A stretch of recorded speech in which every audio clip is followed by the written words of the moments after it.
La solennité de la très sainte Trinité.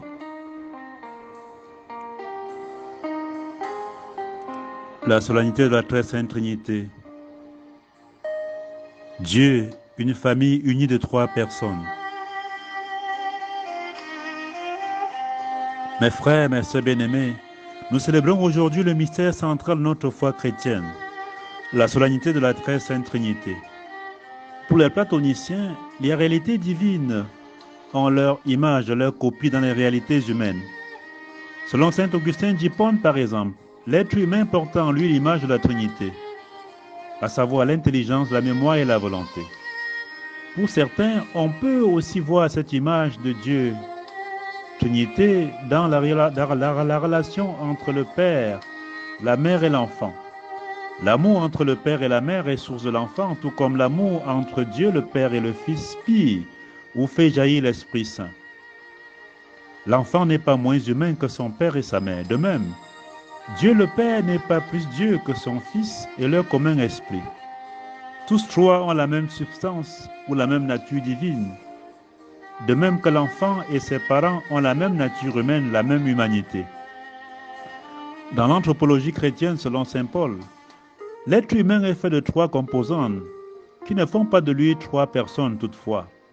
Ces composantes sont le corps, l'âme et l'esprit. 1 Thessaloniciens chapitre 5 verset 23. Chez les agriculteurs des peuples du Sud, notamment les Bamileke du Cameroun, il existe parmi les gousses d'arachide une qui donne l'image de la Trinité. C'est celle qu'ils appellent dans leur sagesse agricole la reine des arachides.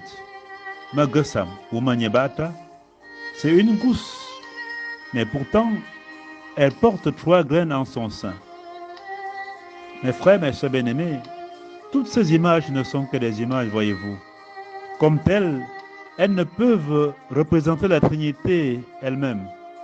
De fait, il est bien difficile de parler de la Trinité parce qu'elle n'est pas une réalité terrestre et humaine, mais une réalité divine et hautement divine. Elle est plus un mystère de foi. Seule la Trinité peut bien parler de la Trinité. Seule la Trinité peut bien parler d'elle-même. Alors mes frères, pourtant, pour être chrétien ou chrétienne, il faut avoir déjà rencontré la Trinité, c'est-à-dire Dieu le Père, le Fils et le Saint-Esprit. Celui ou celle qui ne l'a pas rencontré, disait Newman, n'est pas encore chrétien ou chrétienne. Voyez-vous, le mot Trinité, Trinitas, ne se trouve pas comme tel dans la Bible. Il fut introduit dans la liturgie par Tertullien, un Africain de l'Afrique du Nord. Mais ceci ne veut pas dire que le mot Trinité manque de fondement biblique. Dans la majorité de ses lettres, saint Paul conclut souvent par cette salutation trinitaire que la liturgie de l'Église avait finalement adoptée pour introduire la célébration eucharistique, à savoir la grâce de notre Seigneur Jésus-Christ, l'amour de Dieu le Père et la communion du Saint-Esprit soient avec vous. 2 Corinthiens 13, verset 13, on l'a aussi en Romains 1, 7 et Éphésiens 6, 23. Ceci est la preuve, mes frères, mes sœurs, que saint Paul n'est pas seulement l'apôtre des païens comme il se le définit lui-même en Actes 9, 15. Il est aussi l'apôtre de la Trinité. Saint Paul est un trinitaire. Dans la finale de l'évangile de Matthieu, on retrouve aussi cette formule trinitaire que les premiers chrétiens utilisaient lors de la liturgie baptismale. Allez donc, dit Matthieu, de toutes les nations, faites des disciples. Baptisez-les au nom du Père et du Fils et du Saint-Esprit. Et apprenez-leur à garder tous les commandements que je vous ai donnés. Et moi, je suis avec vous tous les jours jusqu'à la fin du monde. C'est ce que dit Jésus. Matthieu 28, verset 19-20. Tertullien dira encore à la suite, « Telle est ma foi. Le Père, le Fils et l'Esprit Saint sont inséparables l'un de l'autre. Un autre est le Père, un autre le Fils, un autre l'Esprit. » Mes frères, mes sœurs bien-aimés, la religion chrétienne est une religion trinitaire. Cette trinité est ce qu'il y a d'unique dans le christianisme par rapport aux autres religions du monde. La religion de l'Égypte antique, le judaïsme, l'islam ou certaines religions traditionnelles africaines. Le christianisme est un monothéisme trinitaire. C'est ce caractère trinitaire, trois, qui est au fondement même de notre foi. Nous confessons un seul Dieu qui est Père, Fils et Saint-Esprit.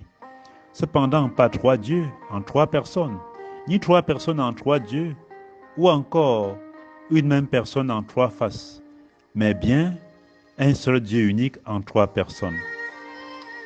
Tertullien dira à ce sujet, ils sont trois, pourtant non par la qualité, mais par l'ordre, non par la substance, mais par la forme, non par la puissance, mais par l'aspect.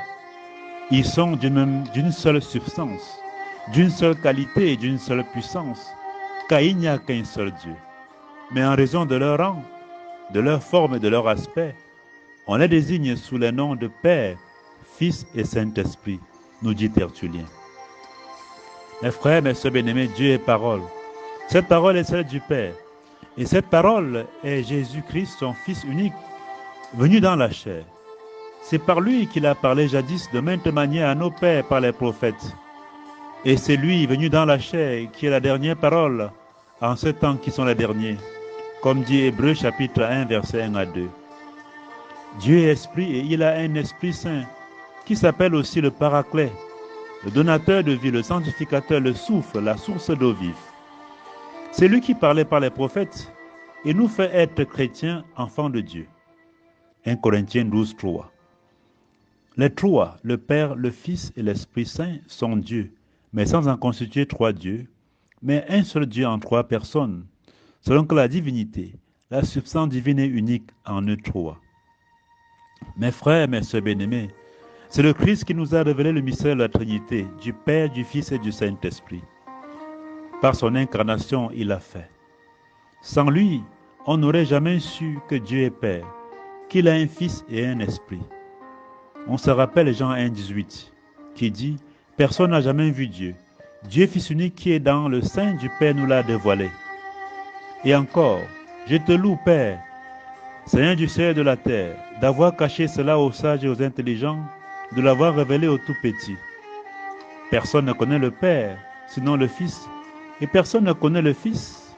Oui, personne ne connaît le Fils sinon le Père, et personne ne connaît le Père, sinon le Fils, et celui à qui le Fils veut le révéler. » Vous vous rappelez, c'est Matthieu 11, 25 à 27. Ceci est sans oublier la formule trinitaire du baptême qu'il a recommandée à ses disciples, que nous venons de citer. Matthieu 28, verset 20. Mes frères, mes sœurs bien-aimés, Jésus est pour nous donc le médiateur de la révélation divine aux êtres humains. Il est la plénitude de cette révélation autant qu'il est la dernière parole dite par Dieu depuis plus de 2000 ans. Il est pour nous le médiateur de la Trinité. Autrement dit, dans le mystère de la Trinité, Jésus est pour nous la clé et la porte, car c'est par lui qu'on entre dans le mystère de la Trinité. L'Église catholique romaine, se centrant le plus sur le mystère du Christ, a été souvent qualifiée de christocentrique au point d'oublier le Père et surtout l'Esprit Saint. Car ce sont ces trois que nous devons, sans mélange ni confusion, toujours confesser, toujours espérer, toujours aimer, toujours adorer, toujours prier et toujours les vivre. Voyez-vous, la Trinité, ai-je dit, il est plus facile de croire, de la prier, que de l'expliquer et de la comprendre. C'est un mystère plus grand que nous.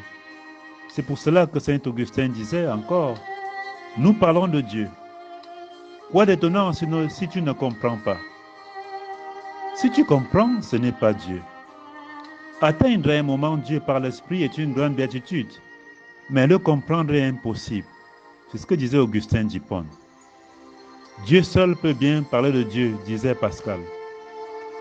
On se doit plus de croire, espérer, adorer et aimer la Trinité que de l'expliquer et de la comprendre. Ou plutôt, nos tentatives d'explication théologique doivent plus nous aider à croire, espérer et aimer. Mes frères, mes sœurs bien-aimés, le Christ nous révèle le mystère de la Trinité et il nous appelle à être des trinitaires. Nous parlons aujourd'hui beaucoup de village planétaire ou global, de vivre ensemble. Peut-être on le fait en réponse ou en réaction aux exclusions, aux ségrégations, aux divisions, au tribalisme, aux guerres. Mais sachons-le, au commencement était la famille. Cette famille est divine. Et la solennité de la très sainte Trinité est la fête de la famille divine par excellence. Et nous enseigne aujourd'hui l'unité dans la diversité et la diversité dans l'unité. La Trinité est une famille unie. Alors que l'égoïsme nous divise encore en premier, second, tiers, quart monde, la Trinité nous enseigne la communion, le partage dans la diversité et la différence. Comme chrétiens, comme chrétiennes, nous sommes des trinitaires. Nous sommes des chrétiens trinitaires en ce que c'est la Trinité qui nous porte et que c'est en elle que nous croyons, espérons, aimons et vivons. Un chrétien, une chrétienne s'identifie par la Trinité. Nous ne saurons être des chrétiens, c'est-à-dire des trinitaires, des gens qui confessent la Trinité et vivre encore dans l'égoïsme, l'exclusion, la marginalisation, le rejet, le tribalisme, la division, la guerre. Il n'y a pas de guerre dans la Trinité. Il n'y a pas de divorce dans la Trinité. Et pourtant, les personnes de la Trinité sont différentes. Mes frères, mes sœurs bien-aimés, nous sommes appelés à être des trinitaires. Être des trinitaires, ce n'est pas seulement confesser le Père, le Fils et le Saint-Esprit. C'est aussi vivre comme des trinitaires. La Trinité nous apprend l'unité. Une unité qui n'est pas monotone, mais pluritonne en ces personnes.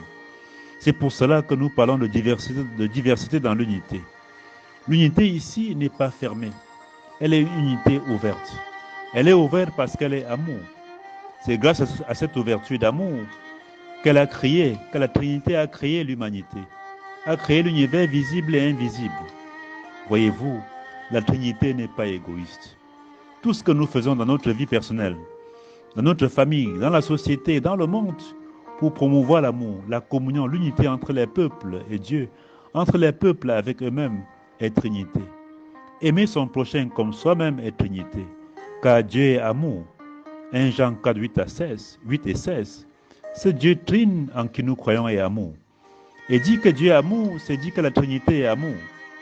Donc, aimer, vivre, rechercher la communion de soi avec Dieu et avec les autres est Trinité. Rechercher la justice, vivre dans la vérité, la justice et la paix, c'est être trinitaire. Car le Dieu Trinité est un Dieu de vérité, de justice et de paix. Ô Trinité bienheureuse, ô Trinité sainte, toi qui es cette famille unie et sainte, apprends-nous à aimer. Apprends-nous à être une famille de communion et d'union en toi.